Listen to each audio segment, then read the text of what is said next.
Imagining the 10 days from the events of Sabaody all the way up to Marineford from the Navy's perspective is absolutely hysterical, man. In 10 days' time, Luffy attacks a celestial dragon, basically gets a buster call called on Sabaody. He and his crew then proceed to try to fight off one of the top admirals in the Navy. They lose and get catapulted to various parts of the world. A few days later, he pulls up and cloak and daggers his way into the most secure prison in the world of One Piece, and proceeds to stage the biggest breakout of the prison's history. Not only does he do it with pretty much no plan in place, he succeeds. And at a point where most people would cut their losses and try to lay low for a little bit, instead of doing that, Luffy pulls up at the front door of the Marine headquarters. At a point where 99% of the Marines would have thought Luffy would be running for his life, tail tucked between his legs, he pulls up at their house and says, "You want to run a fade? Let's do it here and now.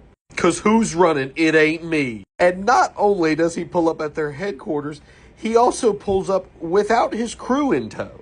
And when they're all confused at the fact that he doesn't have his crew in tow, then they realize who's actually with him. Not his crew, but two ex-warlords, a leader of the Revolutionary Army, and an army of some of the worst pirates in the history of the world. At least the ones that got caught. And in a world of endless sea, they pulled up from the fucking sky. When the series is concluded, I'm gonna need a history book written later on down the road talking about Luffy's life in a biographical form from the world of One Piece. Because that is gonna be absolutely absurd to read from the outside perspective.